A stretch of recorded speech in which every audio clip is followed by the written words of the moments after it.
आपको न्यूट्रिशन के बारे में कुछ इम्पॉर्टेंट फैक्ट्स बताऊंगी इस वीडियो में, जो हमारी डेली लाइफ के लिए बहुत ज़रूरी है।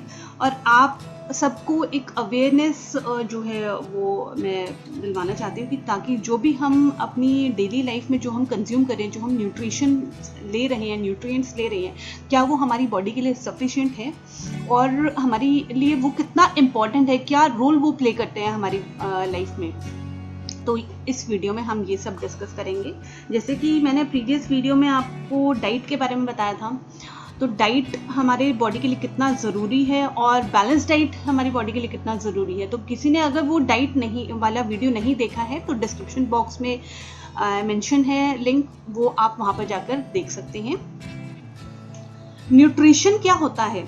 न्यूट्रिशन जो भी हम फूड कंज्यूम करते हैं डेली बेसिस पर, हम जो खाना खाते हैं उसमें हमारी बॉडी को वो कैसे अफेक्ट करते हैं, हमारी हेल्थ को वो कैसे अफेक्ट करते हैं, वो न्यूट्रिशन होता है। जैसे कि जो भी हम फूड ले रहे हैं उसमें हमें कितने न्यूट्रिएंट्स मिल रहे हैं, जैसे कि प्रोटीन्स कितना मिल रहा है, फैट्स कितना मिल रहा है, कार्बोहाइड्रेट्स कितना मिल रहा है, विटामिन्स कितना ले रहे हैं हम, मिनरल्स कितना ले रहे हैं, तो वो हमारे लिए बहुत ज़रूरी होता है।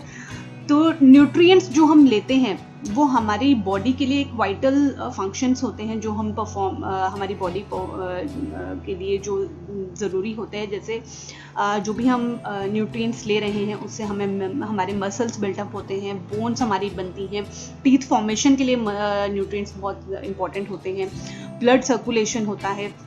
और अगर हम हमारी रिक्वायरमेंट के अकॉर्डिंग, हमारी बॉडी की रिक्वायरमेंट के अकॉर्डिंग अगर हम न्यूट्रिएंट्स लेते हैं तो उससे हमारी एनर्जी रहती है, जिससे हम पूरा दिन एक्टिव फील करते हैं, हमारा जो है टायर्डनेस हमें नहीं फील होता है और हमारा बॉडी गुड वर्किंग ऑर्डर में होता है पूरा दिन। तो अब ये जो माल न्यूट्रिशन है, माल न्यूट्रिशन क्या होता है? बेसिकली हमारी जो कंट्री है, 1/3 of the world's population of our country suffered from malnutrition। तो malnutrition क्या होता है? जब भी कोई पर्सन डाइट नहीं लेता ठीक से, या फिर जो बॉडी की रिक्वायरमेंट होती है उसके अकॉर्डिंग अगर कोई भी पर्सन यहाँ पर डाइट्स नहीं लेंगे, उसके अकॉर्डिंग प्रॉपर न्यूट्रिएंट्स नहीं लेंगे, तो वो सफ़र कर सकते हैं माल न्यूट्रिशन से। एक तरह से कह सकते हैं कि जब हम अपने बैलेंस डाइट नहीं रखते हैं तो हमारे जो बॉडी में जो है प्रोटीन्स की कमी हो सकती है, विटामिन्स की कमी हो सकती है, हमारा जो है कैलोरी इनटेक प्रॉपर नहीं होगा तो हम माल न्यूट्रिशन से सफ़र कर सकते हैं। तो इसी तरह से अगर हम प्रॉपर न्यूट्रिएंट्स नहीं लेंगे, हम जो है माल न्यूट्रिशन में की कैटेगरी में आ सकते हैं। माल न्यूट्रिशन में क्या हो सकता है? हमारा वेट लॉस हो सकता है, बॉडी मास इंडेक्स जो है वो लो हो सकता है, विटामिन्स और मिनरल्स की डेफिशिएंसीज हो सकती है, जिसकी वजह से हम टायर्डनेस फील करेंगे और हमारा जो है वीक इम्यून सिस्टम हमारा वीक हो सकता है। हमारा जब भी अगर हमें कोई इलनेस होगी तो हम उससे रिकवर करने में हमें टाइम लगेगा। तो जैसे कि आप इमेज में देख रहे हैं, देयर आर बेसिकली 4 सब फॉर्म्स ऑफ अंडर न्यूट्रिशन, जिसमें मेंशन किया गया है normal, wasting, stunting and underweight. ये किस वजह से होता है? नॉर्मल क्या होता है? जिसमें हाइट के अकॉर्डिंग उनका वेट भी सही होता है। वेस्टिंग होता है, हाइट के हिसाब से उनका वेट कम होता है। स्टंटिंग होता है जिसमें एज के हिसाब से उनका हाइट कम होती है। और अंडरवेट होता है जब एज के हिसाब से उनका वेट कम होता है। और एक और इसमें कैटेगरी यहाँ पर मेंशन नहीं है, एक और कैटेगरी जो होती है ओवरवेट एंड ओबीस की होती है, जिसमें एज के हिसाब से आपका वेट ज़्यादा है लेकिन हाइट कम है, डबल बर्डन भी इसको बोलते हैं।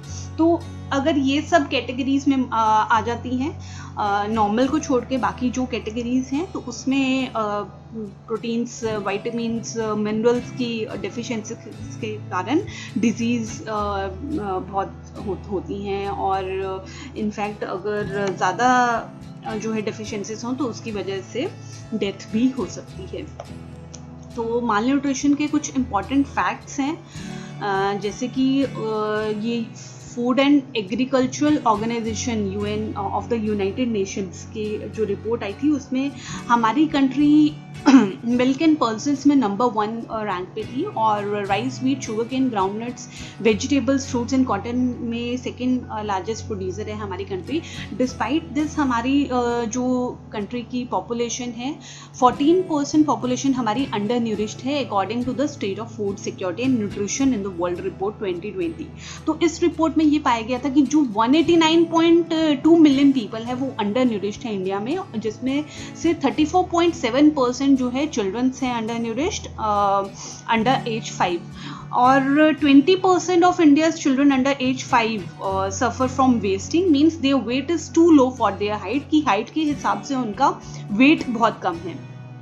माल न्यूट्रिशन की वजह से 2019 के जो यूनिसेफ की रिपोर्ट आई थी उसमें 69% डेथ जो है चिल्ड्रन की अंडर एज 5 हुई थी माल न्यूट्रिशन की वजह से, जिसमें every second child in that age group is affected by some form of malnutrition. ये 5th NFHS रिपोर्ट है on child nutrition parameter. NFHS stand for national family health survey, जिसमें जो पैरामीटर्स यहाँ पर लिए गए थे सर्वे में, ड्रिंकिंग वाटर कितना मिल रहा है पर फैमिली, इलेक्ट्रिसिटी कितनी मिल रही है, इम्प्रूव्ड सैनिटेशन है कि नहीं है, infant and child mortality matrix कितना है, मैटरनल एंड चाइल्ड हेल्थ कैसा है, और हाई ब्लड शुगर और हाई ब्लड प्रेशर कैसा है। तो ये पैरामीटर्स के बेसिस पर ये रिपोर्ट तैयार किया गया है। इसमें 2015 एंड 2019 के बीच में सर्वे जो ये सर्वे हुआ है 2015 और 2019 के बीच का डेटा इसमें मेंशन किया गया है, जिसमें ये नोटिस किया गया है कि इंडियन स्टेट्स जो हैं वो माल न्यूट्रिशन से बहुत ज़्यादा सफ़र कर रही हैं, जिसमें चिल्ड्रंस की कैटेगरी बहुत ज़्यादा है। Instead of improving, several states have either seen child malnutrition increase or improve at a very slow rate। जो हमारी इंडियन स्टेट्स हैं वो इंक्रीज माल न्यूट्रिशन में जो है वो इंक्रीज हो रही हैं रादर देन डिक्रीजिंग ट्रेंड। तो डिक्रीज होने के बजाय वो इंक्रीज हो रही है, माल न्यूट्रिशन से और ज़्यादा सफ़र कर रही है। अगर कोई किसी स्टेट में इम्प्रूवमेंट आई भी है तो वो बहुत स्लो रेट से इम्प्रूव कर रही है। अब जो सेकेंड फेज की रिपोर्ट है वो अभी आई नहीं है, कोविड-19 पैंडेमिक का भी उसमें रिपोर्ट में आएगा। तो एक्सपर्ट्स का ये यहाँ पर एक्सपेक्टेशंस हैं कि जो सेकेंड फेज का डेटा है वो बहुत ही ज़्यादा वर्स्ट होगा चाइल्ड माल न्यूट्रिशन में, क्योंकि जो कोविड का जो इम्पैक्ट पड़ा है ओवरऑल उसकी वजह से भी बहुत ज़्यादा जो है इंक्रीज हो सकता है माल न्यूट्रिशन के केसेस में। जैसे कि पर्सनल इनकम जो है वो अफेक्ट हुई है कोविड की वजह से, और यहाँ पर जो है फूड अवेलेबिलिटी अफेक्ट हुई है, हेल्थ केयर प्रोविजनिंग जो है वो कोलैप्स हो गया है ड्यूरिंग दिस पीरियड 2020-21। तो ये यहाँ पर पैरामीटर्स हैं, चाइल्ड न्यूट्रिशन पैरामीटर्स आप यहाँ पर देख सकते हैं। 4 स्टेट्स का यहाँ पर डेटा है, गुजरात, केरला, महाराष्ट्र एंड वेस्ट बंगाल का स्टंटिंग कितने हैं। तो अब माल न्यूट्रिशन के बारे में जो हमने फैक्ट्स पढ़े हैं, हम माल न्यूट्रिशन को प्रिवेंट कैसे कर सकते हैं, माल न्यूट्रिशन से हम बच कैसे सकते हैं। हमें न्यूट्रिएंट रिच फूड्स कंज्यूम करने हैं, जैसे फ्रेश फ्रूट्स आप ले सकते हो, वेजिटेबल्स आप ले सकते हो, होल ग्रेन्स ले सकते हो, जो नॉन वेजिटेरियन है वो फिश और लीन मीट्स भी ले सकते हैं। अपने फूड में और फ्लेवर्स इंक्रीज करने के लिए, अपने फूड को और टेस्टी बनाने के लिए आप हर्ब्स एंड स्पाइसेस भी यूज़ कर सकते हैं। हेल्दी स्नैक्स हमें लेना है, जैसे फ्रूट्स, वेजिटेबल्स और लो फैट डेयरी प्रोडक्ट्स हम ले सकते हैं। न्यूट्रिशनल सप्लीमेंट्स हम ले सकते हैं अपनी कैलोरी इनटेक इंक्रीज करने के लिए, जैसे एग वाइट्स हम ले सकते हैं, वे पाउडर्स ले सकते हैं मील्स के साथ अपनी प्रोटीन्स इंक्रीज करने के लिए without adding saturated fats. But जो न्यूट्रिशनल सप्लीमेंट्स आप जो ले रहे हो या फिर अगर लोगे तो वो आप अपने डॉक्टर्स की कंसल्टेशन के थ्रू ले सकते हो, या फिर किसी भी डाइटिशियन को हायर कर सकते हो, डाइटिशियन से कंसल्ट कर सकते हो न्यूट्रिशनल सप्लीमेंट्स लेने से पहले। तो ये इस तरह से आप माल न्यूट्रिशन को प्रिवेंट कर सकते हो। तो एक कहने का मतलब है कि एक बैलेंस डाइट होना बहुत ज़रूरी है अपनी पूरी बॉडी की बिल्डअप के लिए, अपनी बॉडी की ग्रोथ के लिए। अपना जो है पूरा दिन हमें जो हम काम करते हैं डेली लाइफ में, हम पूरा दिन एक्टिव रहना है, तो एक्टिव रहने के लिए हमें प्रॉपर इंटेक जो हम कैलोरीज का इंटेक लेते हैं वो बहुत ज़रूरी है कि हम जो कैलोरीज ले रहे हैं वो हमारी बॉडी की रिक्वायरमेंट के लिए हो। तो ये जानना बहुत ज़रूरी है कि जो भी आप ले रहे हो वो आपका बैलेंस डाइट होना चाहिए, जिसमें आपको आपकी बॉडी की रिक्वायरमेंट के according proteins, vitamins, carbohydrates, fats, calcium वो सारा प्रॉपर मिले आपको।